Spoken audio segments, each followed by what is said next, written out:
Alright, so we got another home game this week. We got the Cleveland Browns coming to town for this game. So yeah, Lions-Browns, the Detroit-Cleveland rivalry, a chapter of it in the NFL. Although it's not as big of a rivalry in the NFL as Pistons-Cavaliers or Tigers-Guardians are. Unless it was the 50s. In the 50s, it was a big deal, but not that much anymore. Especially since really the last few decades, the Lions and the Browns have been the punchlines of the league. Well, the Lions not anymore.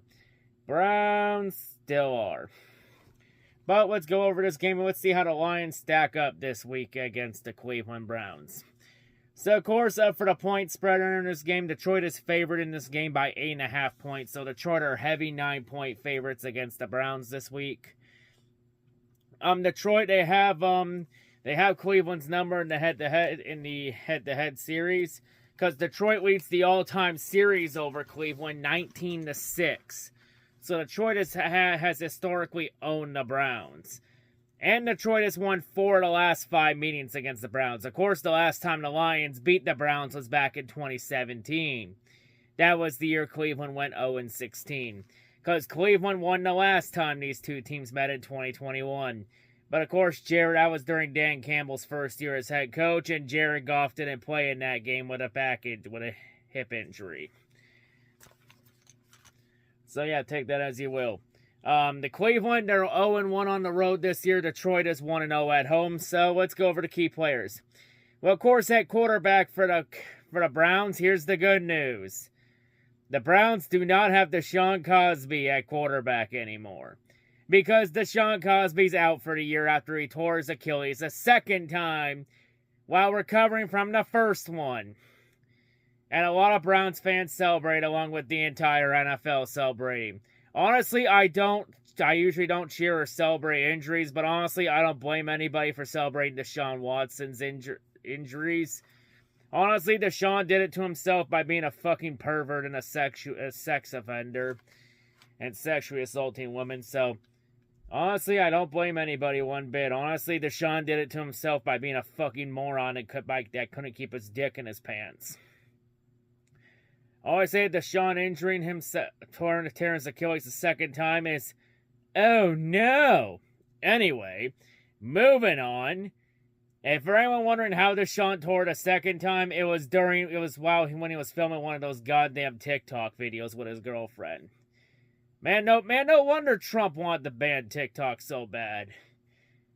Because TikTok is now leading to NFL players being idiots and tearing their Achilles on camera.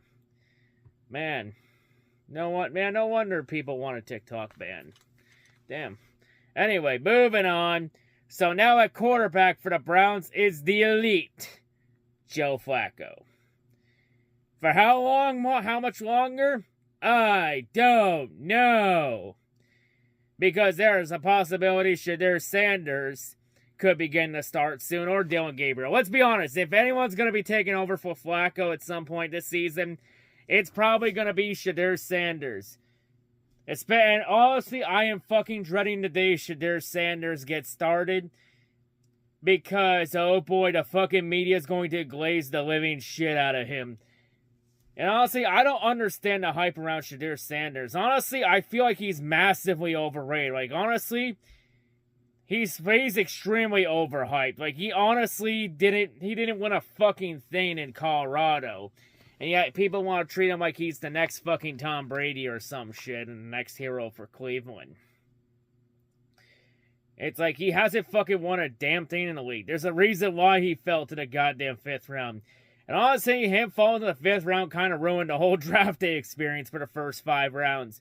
Because day 2 and 3 until he got drafted, the media and Mel Kiper wouldn't shut the fuck up about the Shadir Sanders hype. Oh, Shadir Sanders this, Shadir Sanders that. It's like, shut the fuck up. I want to watch other players get drafted and not worry about Shadir, goddammit. But yeah, anyway, in terms of the running backs, the main running back is Kinshawn Junkins. But they got other running backs that take the ball too, like Jerome Ford and Dylan Sampson. The receiving core is anchored by the likes of Jerry Jeudy, Cedric Tillman, and David Njoku. So, yeah, in terms of defensive players, well, the D-line is anchored, of course, by Myles Garrett, one of the top pass rushers in the league.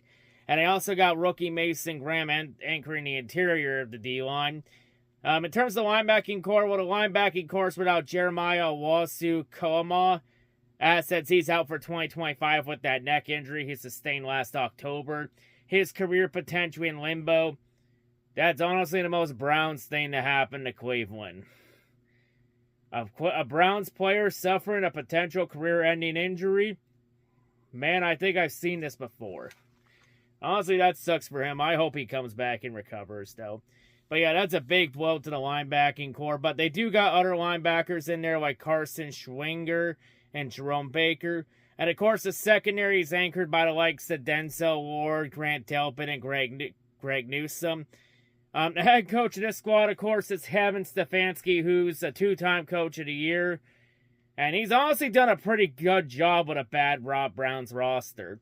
But there's a very good possibility that this might be his last year in Cleveland.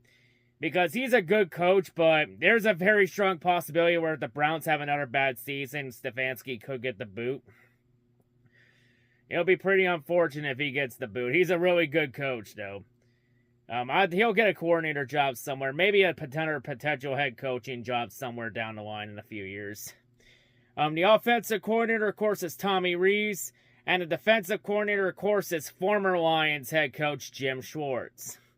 The Browns, this will be the last week we use last year's rankings for this year, because after this week, we're a quarter of the way through the season.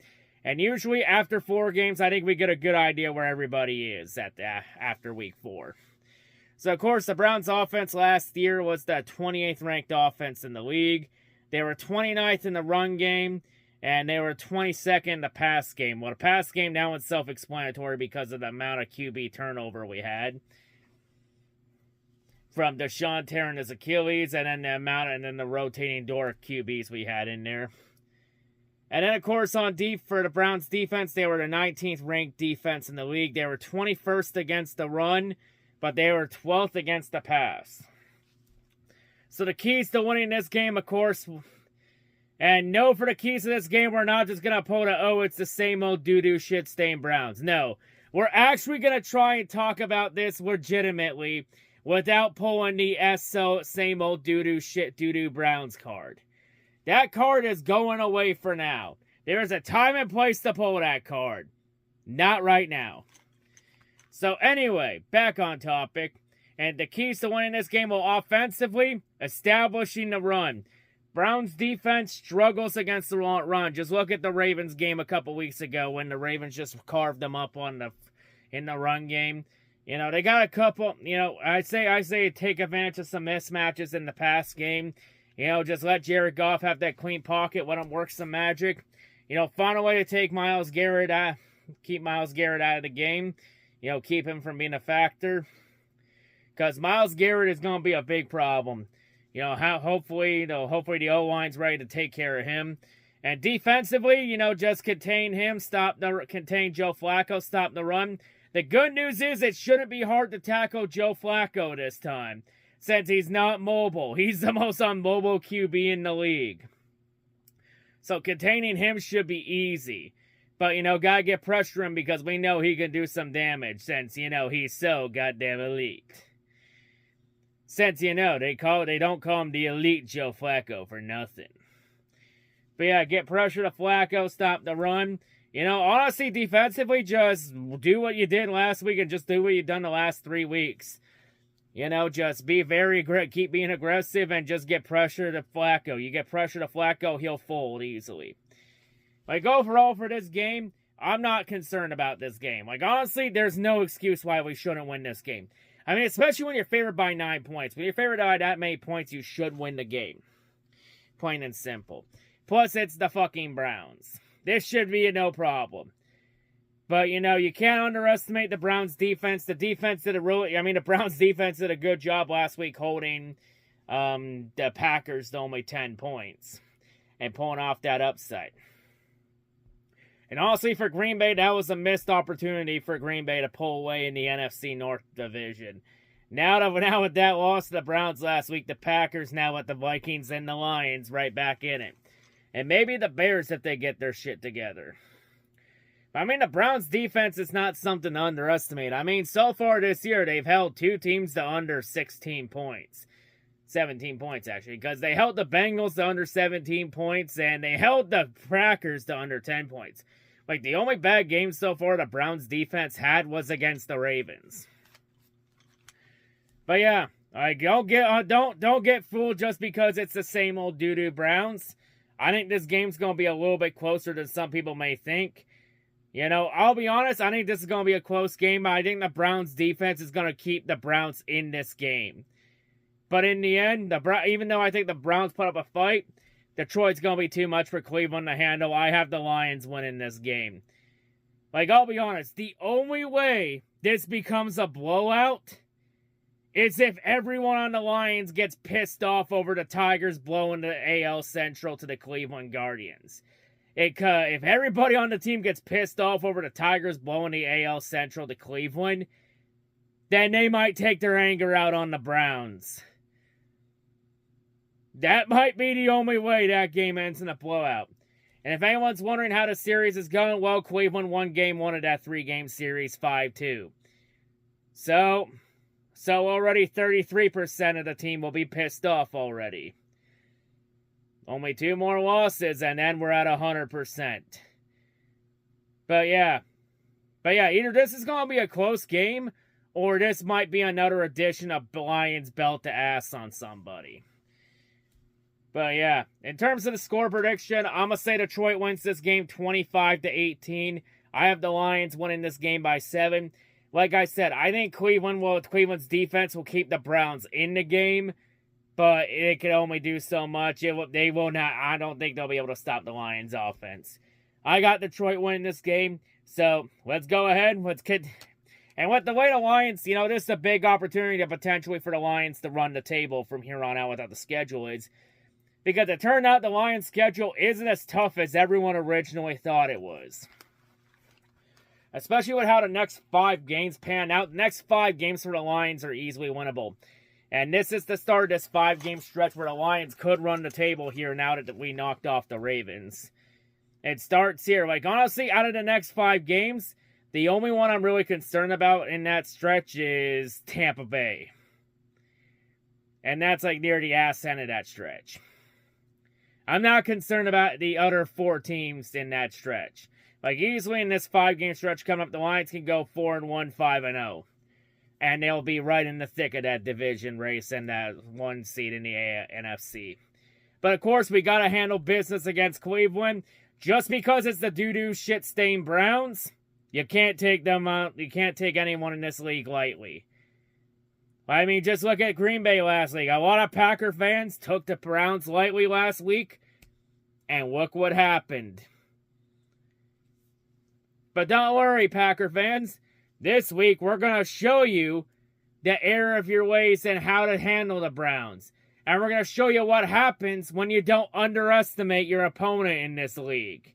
You can't take anybody for granted. But anyway, let's go get this dub. And let's continue to own that Browns ass. And if the Tigers really blow this fucking AL Central to the Guardians, we can just use the Browns as our punching bag to take our anger out on from that whole thing. But anyway, let's go get this done. And as always, go Lions.